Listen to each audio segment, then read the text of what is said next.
할렐루야. 새벽을 깨워 은혜의 자리로 오신 여러분들 환영합니다.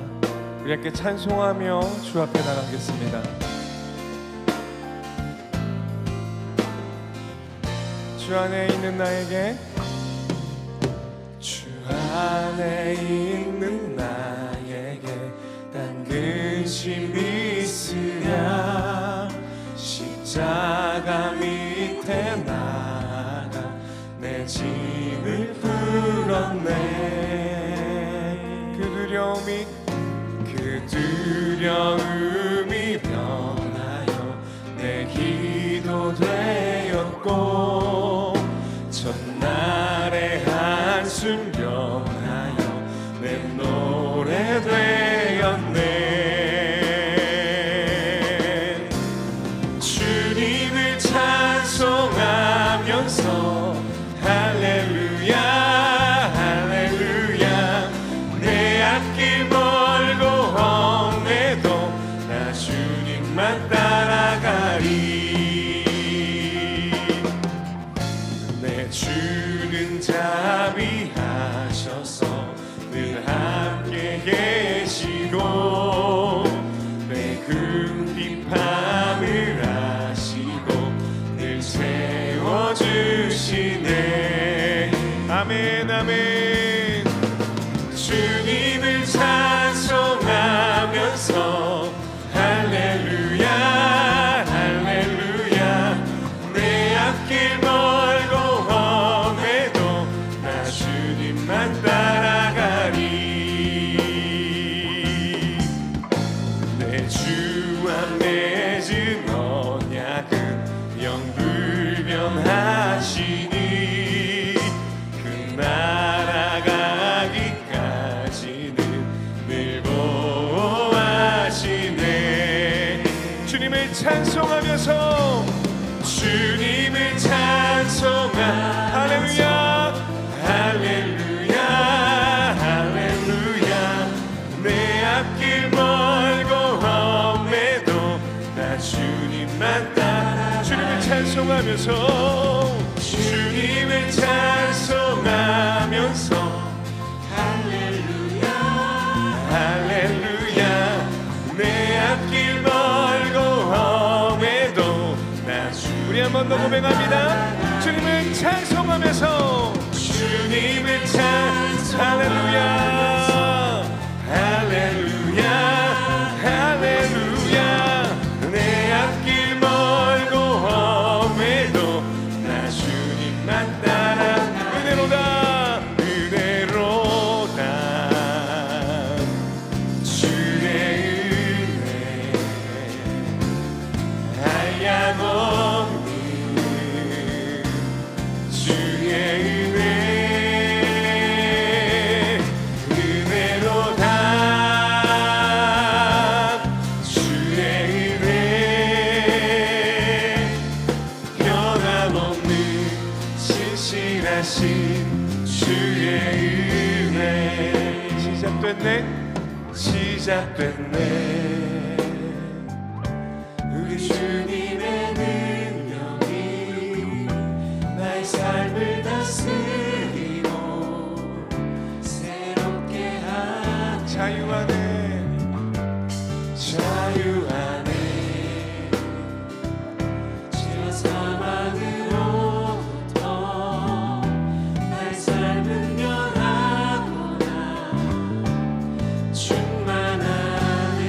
은혜로다 주의 은혜 한량없는 주의 은혜. 은혜로다 주의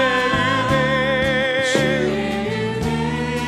영원토록 변함없는 신실하신 주님의 은혜를 찬양합니다. 우리 한 번 더 찬양합니다.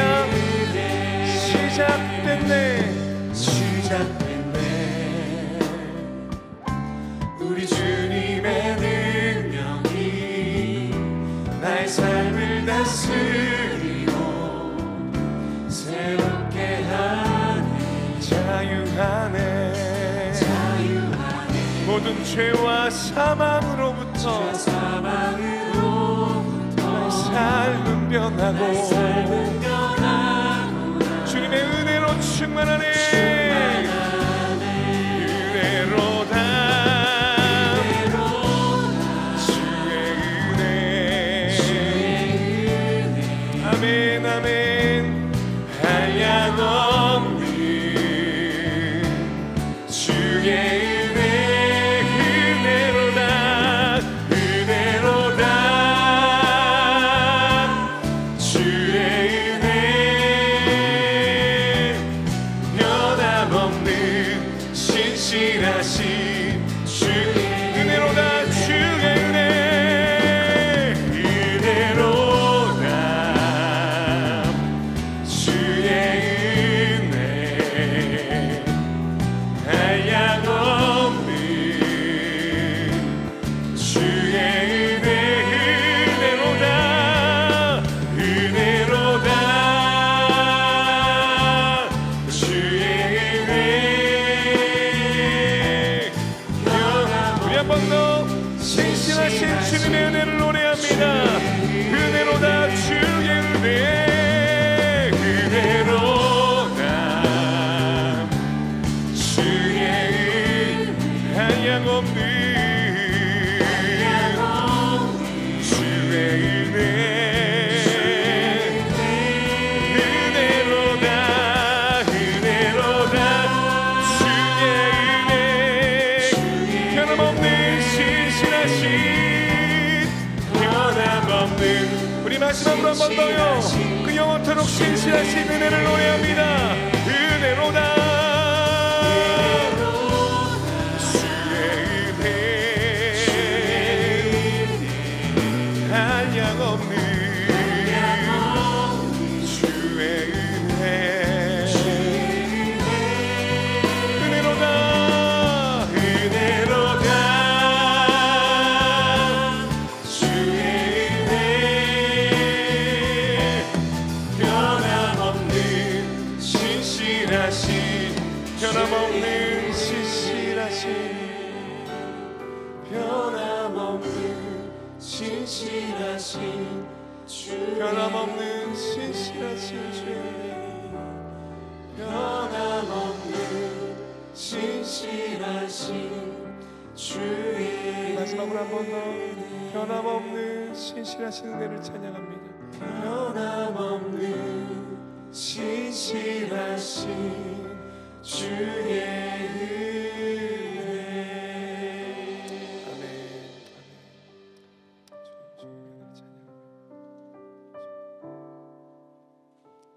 주님의 은혜 감사드립니다.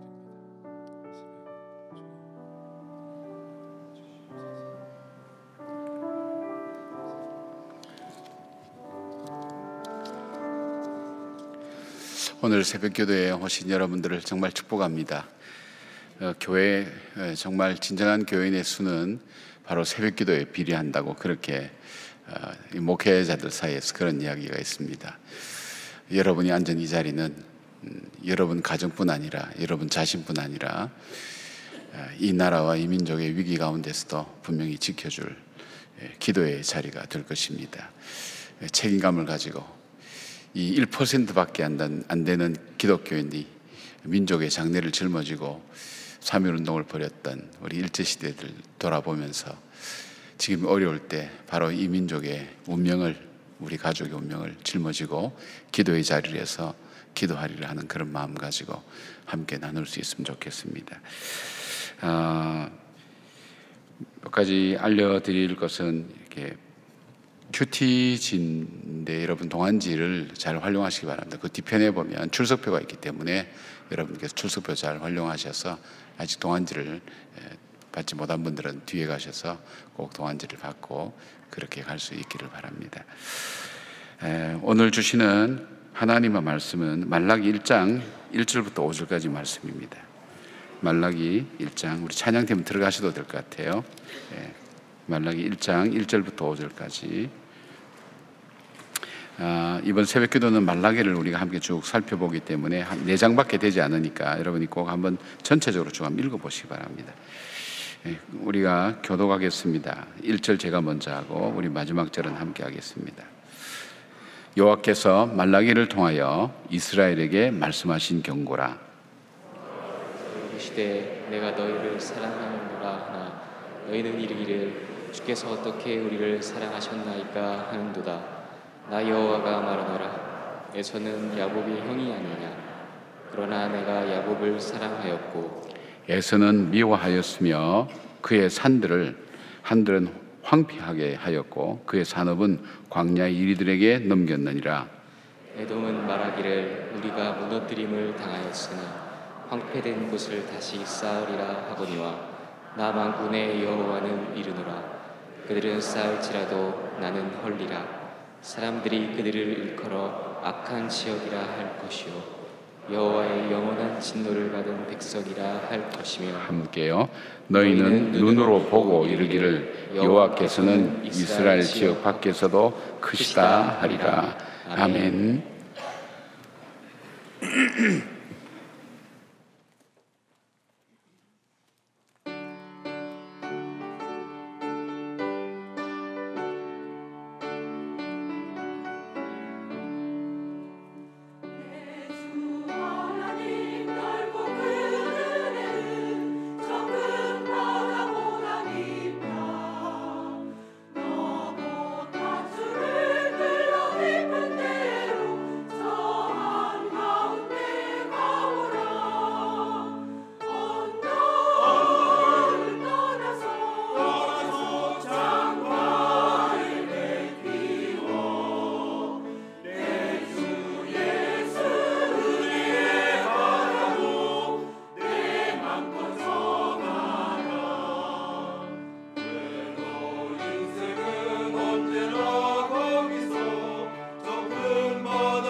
우리 새벽 찬양대와 사마을 식구들 고맙습니다. 우리 내가 할 수 있는 것은 함께 찬양하십시다.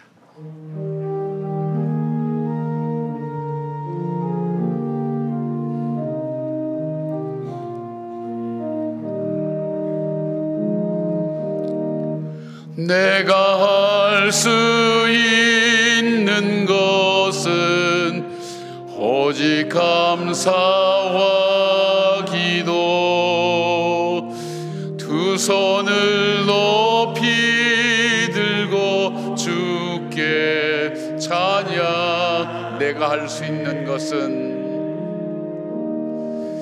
내가 할 수 있는 것은 오직 감사와 기도, 두 손을 높이 들고 주께 찬양하네. 목소리 높여서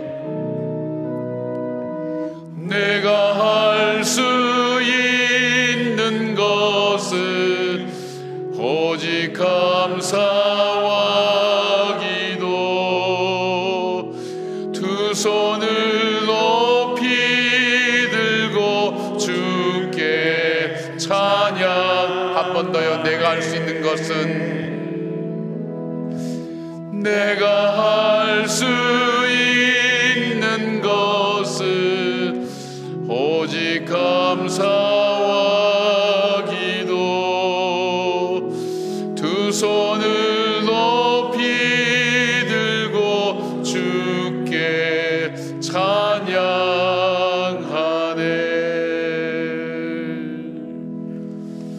아멘.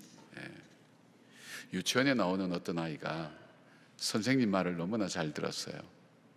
선생님이 이 아이를 보니까 선생님 말하면 꼬박꼬박 대답도 잘하고 시킨 대로도 잘하고, 그래서 참 신기했어요. 보통 싫어, 안 해 이렇게 많이 하는데, 그래서 물어봤어요. 너는 어떻게 그렇게 선생님의 말씀에, 선생님 말하는데 그렇게 잘 대답하고 그렇게 잘 따라하니? 그랬더니 저희 어머님이 좋은 말씀 해주셨어요. 그래요. 어머님이 좋은 말씀을 대체 어떤 말씀을 하기에 이 아이가 말을 잘 듣는가? 나중에 알고 봤더니 그 어머니가 하는 말이 뭐냐면, 좋은 말 할 때 잘해. 사실 좀 위협적인 경고죠. 그런 아이는 아주 좋게 들은 겁니다. 어머니의 좋은 말씀, 그 말씀 때문에 내가 그렇게 한다고. 이 말라기서는 하나님의 경고로 시작하고 있습니다. 왜 경고로 시작할까? 경고 속에는 하나님께서 기회를 주고 싶어하는 그런 마음이 있고, 사실상 이 말라기는 구약의 마지막 성경이죠. 세례요한이 등장하기까지 400년 동안 암흑기죠. 하나님께서 침묵하셨죠. 그러니까 이 말라기서는 하나님께서 마지막으로 이스라엘 향해서 경고하시는 겁니다. 경고한다는 것은 심판을 전제로 하고 있으면서도 동시에 다시 한번 기회를 주고 싶어하는 하나님의 간절한 마음이 바로 이 경고라는 곳 속에서 나타나고 있습니다. 이 말라기는 주전 450년부터 430년까지 여러분 잘 아시는 느헤미야, 에스라와 함께 활동했던, 스가랴와 함께 활동했던 선지자라고 그렇게 얘기하고 있습니다. 이때는 어떤 시대인가 하면 이스라엘이 바벨론 포로에서 돌아왔습니다. 꿈을 안고 돌아왔어요.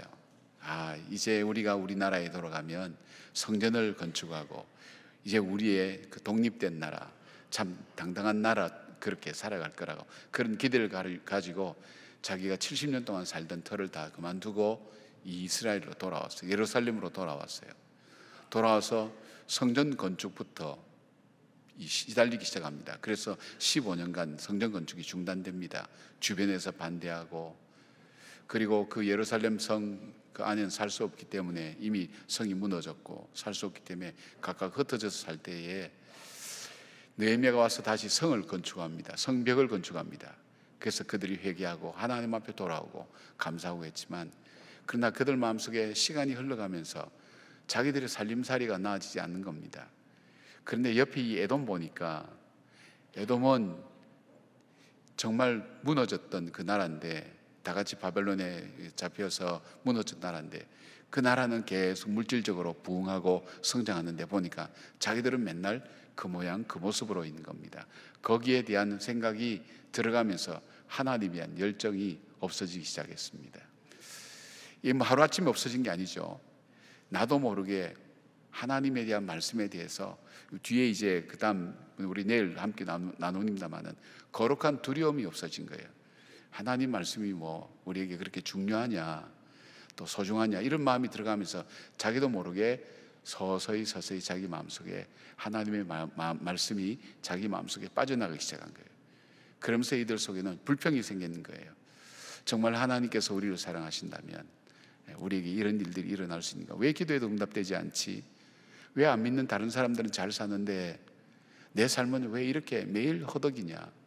한 문제 풀어지면 또 다른 문제가 다가오고, 이 문제가 끝나고 나면 저 문제가 시작되고, 참 쉴 틈이 없는 인생의 문제 속에서 시달리면서 뭔가 달라지고 새로워질 것이라 생각했는데 그것이 되어지지 않으니까 그들 마음속에는 하나님이 멀어지고, 하나님 멀어지면 자연스럽게 인간은 물질에 대해서 관심을 갖게 됩니다. 눈에 보이는 물질, 바로바로 결과가 나타나고 보여지니까 얼마나 좋습니까? 그런데도 불구하고 되지 않으니까 그들은 늘 불만 속에 살고 있었습니다. 그래서 죄를 인식하지도 못하고 무감각, 무감동, 무깨달음으로 살아가면서 이렇게 살아도 되는지 그렇게 걱정이 될 정도로 그들은 자기들 마음대로 하나님의 거룩한 백성이면서도 그렇게 살았습니다.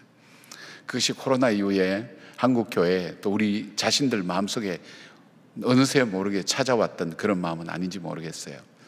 꼭 뭐 교회 나가야 되냐, 꼭 뭐 성경을 읽어야 되냐, 내가 착하게 살면 되지, 내가 예수를 믿어도 내 삶이 나아지는 것도 없어, 눈에 보이게 뭐 로또를 하면 당첨도 되고 그 다음에 아이들도 잘 자라고 뭐 대학도 잘 가고 뭐든지 형통하면 좋은데 뭐 인생의 집만 자꾸 가중되고 예수 믿으나 안 믿으나 별 차이가 없단 말이에요. 그러다 보면 어느새 우리는 기도할 의욕도 잃어버리고 하나님 앞에 나갈 의욕도 잃어버리는 바로 오늘날 우리의 모습과 비슷한 상황 속에 있었습니다.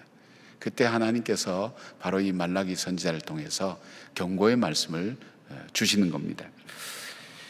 일상을 통해서 깨닫지도 못하고 어디로 가는지, 자기가 어디에 있는지, 무엇을 하는지도 알지 못하는 이스라엘 백성 속에 하나님은 말씀하시죠. 1절에 보니까 여호와께서 말라기를 통하여 이스라엘에게 말씀하신 경고라 이렇게 되어 있는데, 우리가 1절 한번 띄워주세요. 1절 띄워주면 이스라엘에게 말씀하신 경고라, 여기에 자기 이름 넣어서 우리가 한번 읽어보겠습니다. 시작.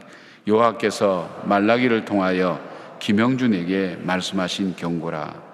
자, 이거 이제 나에게 직접 하나님께서 말씀하시는 경고다, 나에게 주시는 말씀이라는 그 말씀 마음을 가지고 이 말씀을 우리가 함께 묵상해 나갔으면 좋겠습니다. 하나님이 나에게 경고를 주신다는 것은 기회를 주신다.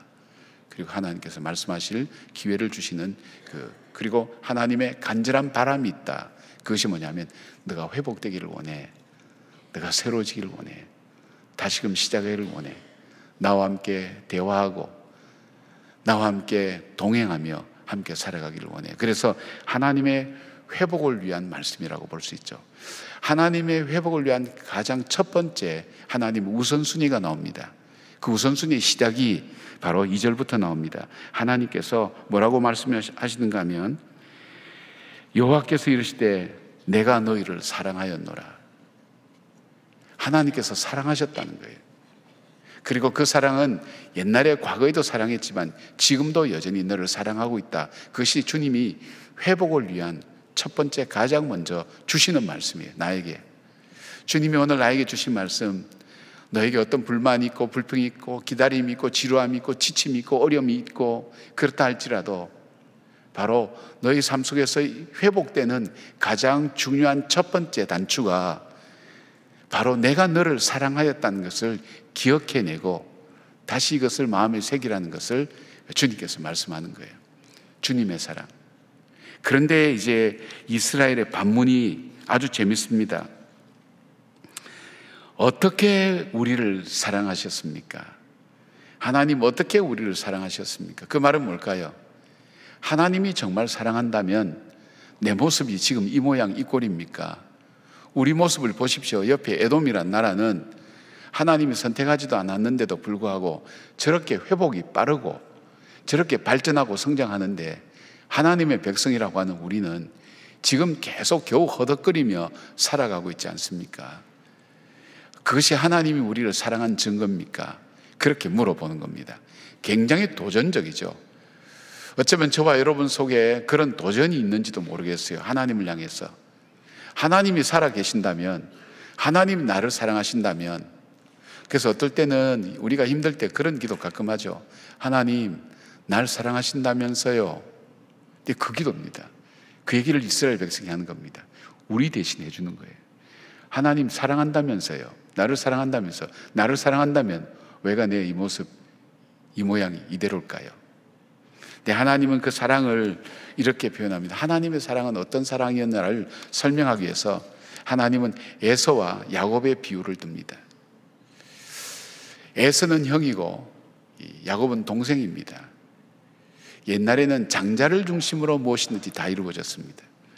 하나님이 택하시고 사랑했다면 바로 이 에서를 사랑하시고 사랑해야 됨에도 불구하고 에서는 팥죽 한 그릇에 장자권 팔은 물질에 아주 밝은 사람이잖아요.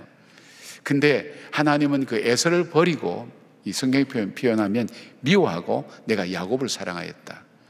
굉장히 의미심장한 얘기예요. 자기들한테는 그 역사 속에서는. 하나님의 사랑이 어떤 사랑이냐 하는 것을 주님 말씀하신데, 첫 번째 볼 수 있는 것은 하나님의 사랑은 무조건적인 사랑이었다는 겁니다. 2절에 에서는 야곱의 형이 아니냐, 그러나 내가 야곱을 사랑하였다, 이렇게 말씀하죠. 성경의 어떤 학자는 그런 얘기예요. 하나님께서 어떻게 장자인 에서를 버려두고 야곱을 사랑했는지는 이해를 하지 못하겠다. 그러나 에서를 미워했다는 것보다 더 아이러니한 것은 어떻게 저 비겁한 인간 야곱을 하나님이 더 사랑할 수 있었을까, 그런 얘기를 했습니다. 사랑할 가치가 아무것도 없다는 거예요. 사랑할 조건도 되지 않았다는 거예요. 사랑할 가치가 아무것도 없는 그 야곱을 사랑했다는 것 자체가 아이러니하다는 것이 이해가 되지 않는다는 거예요. 그래서 성경에는 너 지렁이 같은 야곱아, 그렇게 얘기합니다. 간사하고 자기 이익에 빠르고 자기 중심적이고, 그 다음에 하나님과 늘 계산하고 앉아있고, 그리고 자기 뜻대로 하려고 하는, 자기 자신이 노력하고 애써서 뭐든지 얻어보려고 하는 그 야곱, 하나님과는 철저하게 도망가기 위해서 준비하고 있는 사람처럼 보여주는 그 야곱을 하나님은 조건 없이 사랑하셨다는 거예요. 허물을 탓하지 않았습니다. 그 죄를 정죄하지 않았습니다. 그를 품에 안고 용서하시고 회복시키시고 복을 주셔서 큰 민족을 이루어서 여기까지 오게 하셨다고 주님은 말씀합니다. 사랑하는 여러분, 오늘 주님께서 우리에게 하시는 말씀, 우리를 사랑했다 그럴 때는 그 사랑 속에는 내가 무조건으로 너를 사랑했다고 말씀합니다. 왜 하나님의 은혜로 이 쓸데없는 자, 왜 구원하여 주시는지 난 알 수 없다. 알 수 없죠. 여러분, 이 새벽에 왜 있는지, 저는 왜 경단에서 말씀을 전하는지 알 수 없어요. 저도 제 운명 몰라요. 하나님께서 왜 나를 택하셨는지, 왜 나를 사랑하셨는지 조건이 저에게도 별로 좋은 게 없었어요. 그런데 하나님께서 나를 택하셔서 하나님의 자녀 삼으신 이유가 뭘까? 하나님의 사랑은 무조건이에요. 조건이 없어요. 하나님만이 아시는 비밀이에요. 그것을 우리는 은혜라고 얘기합니다. 하나님 은혜다. 나는 너를 조건 보고 사랑하지 않았어. 너가 그만큼 가치 있고 그리고 사랑해야 될 이유가 있어서 사랑한 것 아니야. 조건이 없어. 무조건 너를 사랑했어. 허물과 죄가 많음에도 불구하고 내가 너를 포기하지 않고 사랑했어. 하나님의 사랑이 이 사랑입니다. 그리고 또 하나님의 사랑은 어떤 사랑입니까? 무제한적인 사랑입니다. 하나님께서 이스라엘을 사랑할 때 제한을 두시고 한계를 두시고 사랑한 것이 아닙니다. 제한이 없으셨습니다. 모든 것 다 부어주셨습니다. 이스라엘이 광야길을 갈 때 하나님께서 부어주신 사랑은 무제한이었습니다. 태양을 멈추어 달라고 할 때 태양이 멈추어졌고, 홍해가 있을 때는 갈라서 걷게 하셨고, 먹을 것이 없을 때는 만나와 메추라기를 통해서 살 수 없는 그 광야에서 그들은 40년을 살게 하셨습니다. 물이 없을 때는 반석을 쳐서 물을 먹게 하셨습니다. 하나님의 사랑은 결핍이 없습니다. 부족함이 없습니다. 가나안 땅에 들어갈 때까지, 또 가나안 땅에 들어가서 그들이 죄를 범할 때에도 하나님 끊임없이 용서하시고 품으셨습니다. 다윗은 하나님의 무제한적인 이 사랑에 대해서 그는 이렇게 고백합니다. 여호와는 나의 목자시니 내가 부족함이 없다고. 주님이 나의 목자가 되셔서 내 인생 속에는 부족함이 없다고. 여러분, 다윗처럼 부족한 것이 많았던 사람이 어디 있겠습니까? 다윗처럼 불행한 사람이 어디 있었겠습니까? 한번 생각해 보십시오. 그가 사랑한 여인을 강제로 빼앗기고, 그리고 자기 장인어른한테 쫓겨서 10년간 죽을 고비 넘기면서 자기 나라에 자기 집에도 살지 못하고 도망 다니고 이쪽 저쪽 동굴로 다니고, 그가 소망을 가졌지만 기름 부어서 이스라엘 왕이 된다고 했지만 10여 년 이상이나 그는 아무런 희망 없이 돌아다니는 그런 일들을 겪었습니다. 그것만이 아닙니다. 그가 왕이 되었을 때도 그 자녀들이 싸움을 일으키면서 둘째 아들이 큰아들을 죽이고, 큰아들은 막내 여동생을 범하고, 피비린내 나는 전쟁이 일어났고, 그 아들 압살롬에게 쫓겨서 왕궁에서 쫓겨서 허겁지겁 도망가고, 신하들이 배신하는 것을 지켜볼 수밖에 없었고, 마지막까지 그 인생은 고달픔과 지침밖에 없었습니다. 그런데 왜 여호와는 나의 목자시니 내가 부족함이 없다 고백할까요? 그렇게 결핍된 그를 늘 채워주시는 그 하나님의 무제한적인 그 사랑, 그리고서 그 하나님의 사랑은 결국은 자기 아들까지 주셔서 십자가에 못 박아 죽게 만들면서까지 우리를 구원하신 아들까지 주신 제한이 없는 그 사랑을 우리에게 부어주셨다는 겁니다. 하나님 우리에게 말씀하시는 거예요.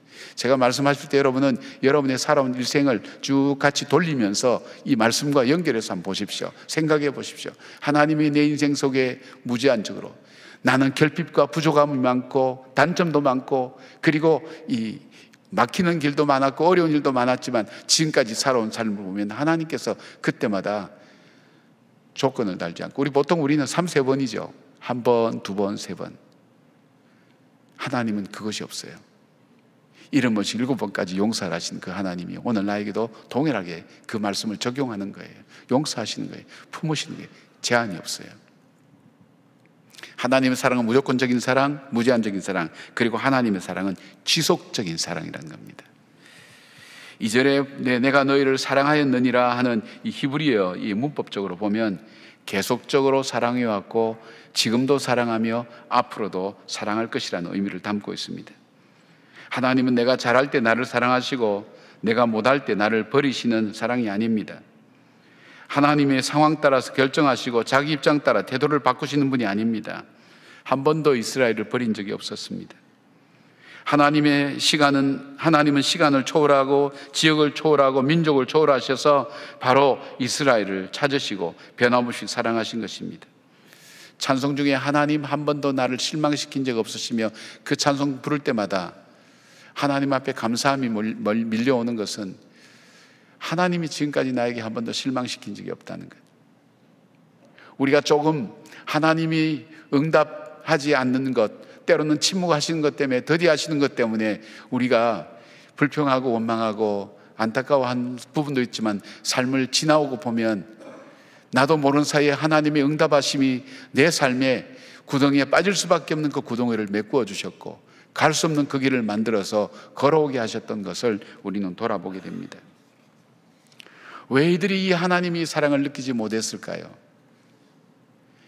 아니, 우리는 바로 하나님이 이 큰 사랑을 나에게도 동일하게 베풀어 주셨는데 왜 하나님의 이 사랑이 나에게 없어지고 나는 현실의 문제 앞에 불평하고 원망하고 있을까요? 신명기 4장 9절에 주님께서는 이스라엘 백성이 40년간 광야 생활하고 가나안 땅 들어가기 전에 광야 40년을 쭉 돌아보면서 그리고 저 가나안 땅에 들어갔을 때 어떻게 살아야 정말 하나님 백성답게 살고 하나님 은혜 가운데 살 것인가를 말씀해 주셨어요. 신명기 4장 9절 보니까 이렇게 말씀하셨어요. 오직 너는 스스로 삼가며 내 마음을 힘써 지키라. 그리하여 내가 눈으로 본 그 일을 잊어버리지 말라. 내가 생존하는 날 동안에 그 일이 내 마음에서 떠나지 않도록 조심하라. 너는 그 일들을 내 아들들과 내 손자들에게 알게 하라. 그렇게 말씀했어요. 하나님께서 이스라엘 백성에게 당부하셨어요. 너희들이 광야 40년 살아온 그 삶 속에서 내가 너희와 함께 했던 것, 그거 마음에 두라. 눈앞에 닥치는 현실만 바라보고 살지 말고 너희들 삶 속에 간직해야 될 것이 있는데 그것이 뭐냐면 내가 너희들을 이 광야 40년 동안 어떻게 인도하여 왔는가 너희들이 눈으로 보고 체험하고 경험한 것을 마음에 두라 그랬어요. 그리고 이것을 지키라 그랬어요. 왜요? 우리의 현실은, 우리의 문제는 우리 속에 옛날에 좋았던 기억들은 다 뺏어나갑니다. 하나씩 하나씩 빠져나가고 문제에만 집중하게 만듭니다. 우리에게 하지 못한 것, 해야 되는데 하고 싶은데 하지 못한 것, 안 된 것, 이것만 우리 속에 기억에 남아요. 마음에 계속 남아요. 그러다 보니까 하나님이 나에게 행하시고 하나님이 나에게 함께 하셨던 것은 우리 속에 어느새 하나 둘씩 이 마음에서 빠져나가고 하려고 했는데 안 된 것, 하고 싶은데 못하게 한 것, 이런 것들만 마음에 나오면서 점점 불평과 원망이 우리 마음속에 쌓여져 가는 거예요. 그러니까 하나님 말씀이 내 마음을 지켜라. 너가 눈으로 보고 경험하고 체험한 내가 너에게 행한 것들을 너는 꼭 지켜라. 마음에 새겨라. 지켜라. 그것을 기억하라고 얘기합니다. 그리고 그것뿐 아니라 그것을 마음에 간직할 뿐 아니라 후손들에게 그것을 가르치라고 그렇게 말씀합니다. 사실 사사기는 하나님이 행하신 일을 자녀들에게, 후손들에게 가르치는 것을 실패했던 그런 이 역사죠. 전달이 안 된 거예요. 그러나 이들도 바벨론의 포로 생활을 하면서 하나님께서 그 가운데서 지켜주시고 보호해 주신 것을 하나님께서는 기억하고 하나님 앞에서 하나님이 행하신 것을 마음에 간직하라고 그렇게 말씀했어요. 우리 조승정 목사님 부흥회 때 말씀하신 거죠.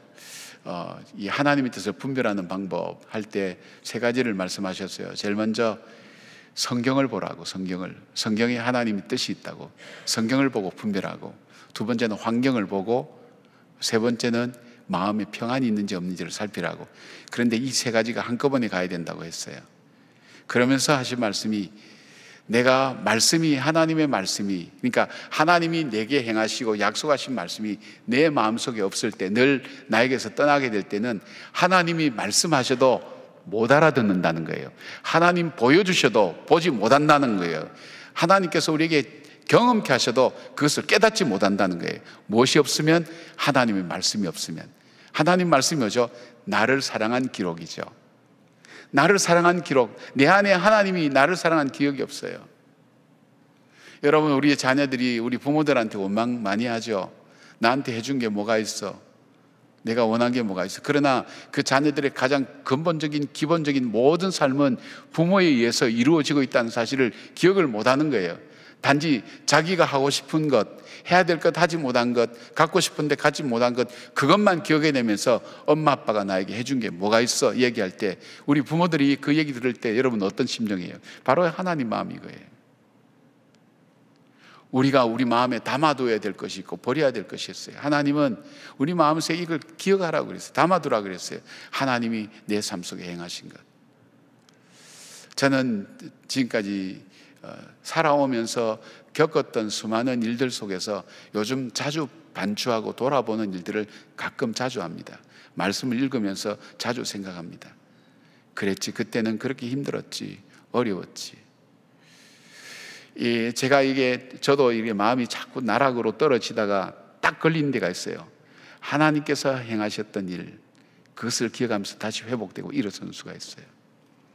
제가 여러 번 반복했고, 저희 집안 일이니까 별로 그거지만, 제가 우리 아이를 잃어버리고 그 충격으로 아버님 심장마비로 갑자기 돌아가시고 집사람도 아프고 그럴 때, 그리고 이제 교회로 돌아왔어요. 오늘처럼 이 새벽에 왔을 때 제가 할 일은 기도할 일이 없었어요. 하나님 나를 사랑한다면 그 한 달 사이에 세 가지를 연거푸 일으키면서 내 삶을 짓밟는 것 같은 느낌이 들더라고요. 비 오는데 신문지가 아스팔트에 떨어져 있는데 버스가 지나가면서 다 찢어 놓는 것처럼 내 마음을 다 찢어 놓고 내 삶을 다 찢어 놓는 것 같은, 내가 기도할 이유를 찾지 못하겠더라고요. 그래서 새벽기도 오면 교육자니까 새벽기도 와서 참석은 해야 되니까 뒷자리에 앉아서 엎드려 누워 있었어요. 기도할 이유가 아무것도 없었어요. 기도할 힘도 없었고 의미도 없었어요.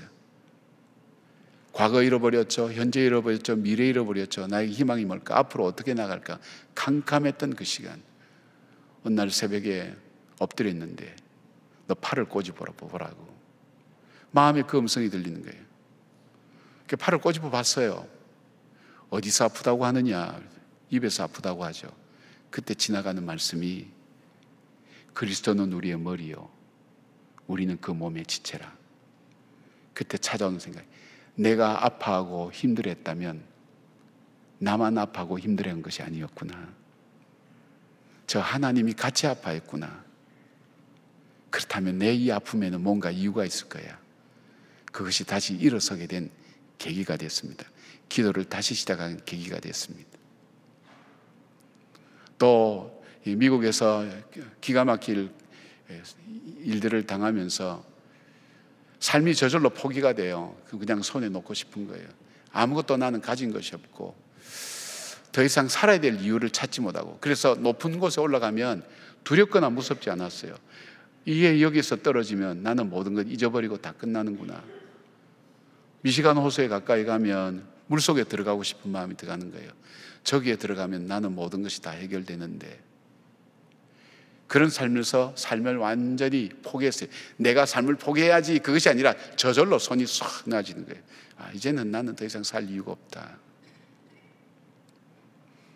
근데 긴급하게 하나님께서 주셨던 체험이 있었어요. 저희 집에 웬 여자가 전화를 했어요.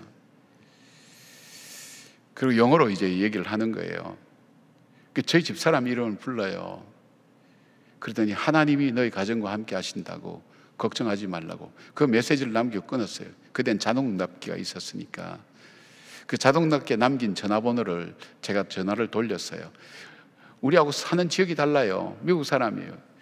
그거 보니까 그 사람은 그 순복음 계통의 교인이에요. 미국 사람인데 뭐 지금 아이 보면서 자기 일을 하고 있다고. 그래서 너 우리 집 사람 이름 어떻게 알았느냐, 우리 집 전화번호 어떻게 알았냐. 성령께서 가르쳐 주셨다는 거예요. 안 믿어져요, 여러분. 그럼 뭐라고 말씀하시더냐, 뭐라고 가르쳐 주더냐. 하나님이 너희 가정과 함께하고 너와 함께한다고 두려워하지 말고. 이사야 41장 10절 말씀이에요. 그 말씀이 두려워 말라, 내가 너와 함께함이니라. 그 말씀이에요. 그걸 이제 풀어서 이렇게 쭉 설명하는 거예요. 또 그것뿐 아니에요. 교회가 이제 70년이나 되는 낡은 교회였는데 그 교회를 좀 고치자 그래도 이제 원로 목사님 계셔서 고치지를 않으셨어요. 그래서 제가 개인적으로 카드를 만들어서 한 6,000불, 그때 제가 한 달 사례비가 1,200불이었습니다. 6,000불 론을 받았죠. 받아서 그리고 이 조명도 갈고 밑에 이제 식당을 깨끗하게 정리를 했어요. 근데 그 빚을 갚아야 되는데 제가 갚을 방법이 없는 거예요. 그냥 카드 회사로만 넘기면서 매달 이자만 주고 넘어가는데 고달픈 거예요. 하나님 빚 좀 갚아주세요. 빚 좀 갚아주세요. 근데 그 뭐 간절하게 기도하지도 않았어요. 그런데 3일 뒤에 전화 왔어요. 제가 이 한국을 떠나기 전에 좋은 상사라고 튤립 수영복 회사에 근무했는데 그 장로님이 전화하셨어요. 무학교 장로님이에요. 지금은 돌아가셨어요. 작년인가 돌아가셨어요. 목사님 유학 갔는데 한 번도 등록금을 보내지 못해서 죄송합니다. 제가 LA 지사 통해서 6,000불을 보냈습니다. 제가 이 간증하면 다닐 때마다 전국 교회 다 한 거예요. 그 장로님이 오셔서 그래요. 목사님 이제 그만하세요. 사람들이 저한테 자꾸 확인 전화 와요. 그랬어요. 네. 그 빚 갚았어요. 또 그것만 아니에요. 그래도 제게는 시작할 만한 아무런 힘이 없었어요. 꿈을 꾸는데 꿈이 얼마나 생생한지. 꿈에 저희 집 사람이 이런 브로셔를 이렇게 들고 병원에서 퇴원하는데 브로셔를 들고 이렇게 짓길래 제가 이렇게 봤어요. 봤더니 한 이만큼 두꺼운데 위에 제목이 있고 그 다음에 설명이 다 돼 있는데 위에 제목을 보니까 영어인데 제가 영어 단어를 잘 모르겠어요. 영어 뭐 지금도 잘 못하지만은 그때도 뭐 간지 얼마 안 돼서 잘 몰라서 깨어나서 영안사전을 찾아봤어요. 그런 꿈 꿔보셨나요? 예, 사명자라는 단어였어요. 뭐가 가슴을 콱 치는데 저도 모르게 무릎을 꿇었어요. 하나님 다시 시작할게요. 다시 시작할게요. 알겠어요. 다시 시작할게요. 그리고 그 자리에서 일주일 금식하고 한 주 동안 교회를 마무리하고 다시 3주를 금식했어요. 불투명한 미래였죠. 그리고 결국 한국에 나오게 됐어요. 기도원에 가든지 택시기사를 하든지 먹고 살아야 되는데 어떻게 하지. 그런데 마산에 있는 대학에 하나님께서 그 교수로 부르셨어요. 거기서부터 회복이 시작된 거예요. 기도가 시작된 거예요. 제 삶의 나락으로 떨어질 때 이것 말고도 크고 작은 체험들이 하나님께서 주셨던, 지난날 하나님이 내 삶 속에 행하셨던 일들, 그런 기억들을 되살릴 때 되면 거기서 탁탁 걸려요. 더 이상 내려가지 않아요. 다시 또 기도하고 시작하고. 사랑하는 여러분, 오늘 새벽이 우리 2주간 우리가 특세할 때, 뭐 다음 주간은 우리 원로 목사님들이 자기들이 목회하면서 어떤 엑기스를 우리에게 부어주실 거예요. 근데 이거 생각하십시다. 오늘은 이거 생각하십시다. 뭐가 중요한가?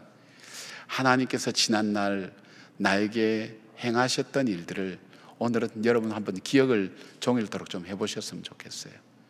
함께 해보시면서 하나님께서 내게 행하신 것을 메모를 해도 좋고요. 하나님 내 삶 속에 행하신 것, 현재 일을 보지 말고, 현실을 보지 말고, 에돔 족속을 보지 말고. 하나님 그러셨어요. 너희들이 저 장대하게 보이는 에돔 족속 부러워하냐? 저들이 성을 다시 쌓을지라도 내가 다 허물겠다. 결국 에돔 족속은 무너졌어요. 없어졌어요. 이스라엘 백성은 무너지는 것 같은데도 다시 살아났어요. 사랑하는 여러분, 하나님은 엎으시는 가운데서 긍휼과 자비를 베푸셨습니다. 저만이 이런 사연이 있을까요? 여러분, 저보다 더 기가 막힌 사연이 있잖아요. 더 안타까운 사연들이 있잖아요. 아픈 사연들 많잖아요. 그것만 바라보지 말고, 어려운 일만 바라보지 말고, 바로 어떻게 우리를 사랑하셨습니까? 그렇게 반문하지 마시고, 하나님이 어떻게 우리를 사랑하셨는가 하는 것을 하나하나 메모하면서 하나님 앞에 하지 못한 감사를 한번 드려보십시오.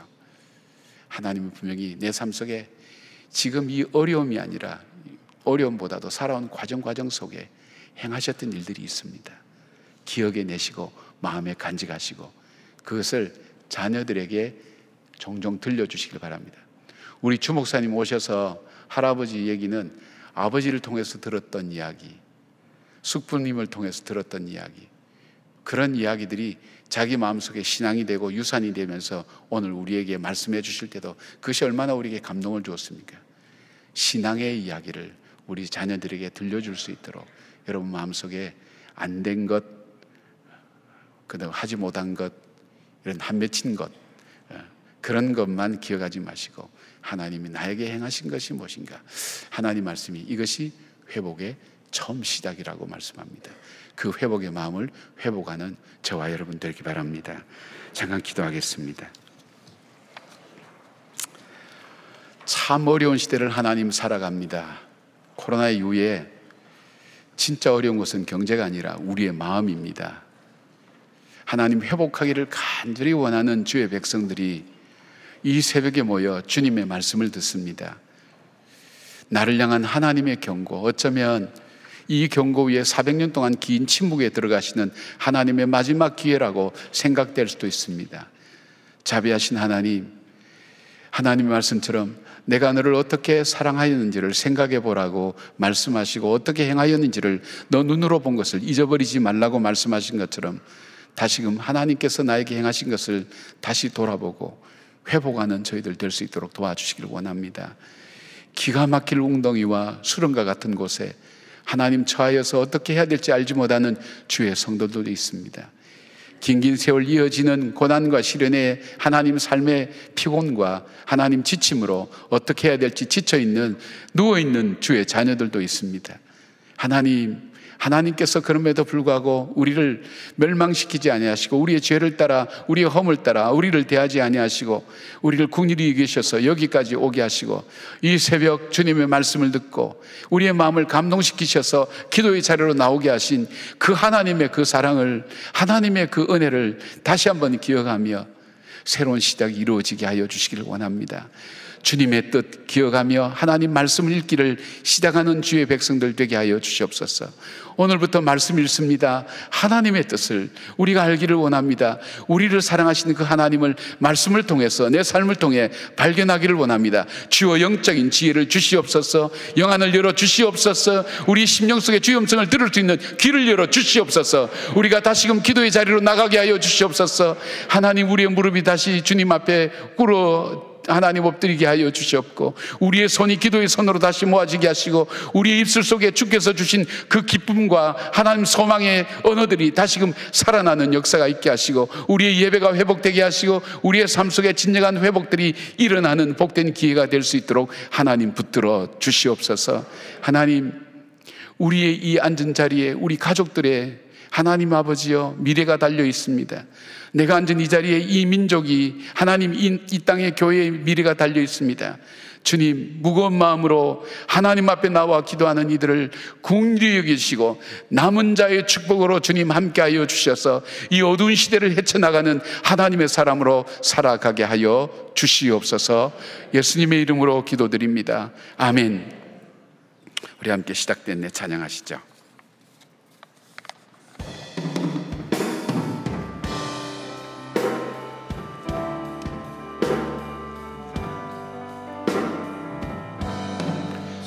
시작됐네.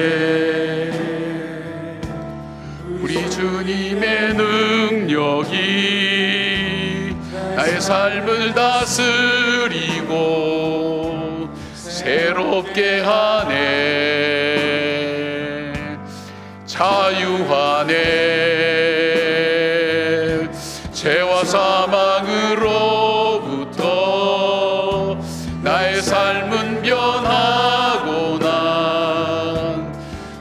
충만하네. 은혜로다 주의 은혜, 한량 없는 주의 은혜, 은혜로다 주의 은혜, 변함없는 신실하신 주의 은혜. 우리 주님의 능력이 시작됐습니다. 이제 우리에게는 하나님이 나에게 행하신 것을 돌아보고 오늘은 그런 것을 묵상하는 하루를 좀 보내시면 좋겠고요. 성경 읽기 시작하십시오. 성경 읽기 시작하십시오. 하루에 한 장도 한 절도 좋으니까 일단 시작하십시오. 성경을 읽을 때 거기에 나를 향한 하나님의 사랑의 이야기가 가득 담겨 있습니다. 이스라엘을 향한 경고가 아니라 나를 향한 경고라는 그 말씀 듣고 잠깐이라도 기도하시고 여러분 돌아가시길 바랍니다. 기도하겠습니다. 이제는 우리 주 예수 그리스도의 은혜와 우리 하나님의 사랑과 성령님의 감화 감동하심이 어떻게 우리를 사랑했냐고 반문할 수밖에 없는 삶의 현장에서 하나님, 나를 정말로 사랑해 주셨습니다. 나를 지금도 붙드시고 나와 함께 하십니다. 그리고 나의 삶이 살아가는 동안 늘 동행하실 것을 저는 믿습니다. 그 고백으로 회복을 열어가는 사랑하는 주님의 백성들 머리 위에, 그들의 관계된 일들과 사람들 위에, 하는 모든 생업의 현장들 위에, 이 나라와 이 땅, 이 민족 위에 지금부터 영원까지 함께 하시기를 간절히 축원하옵나이다.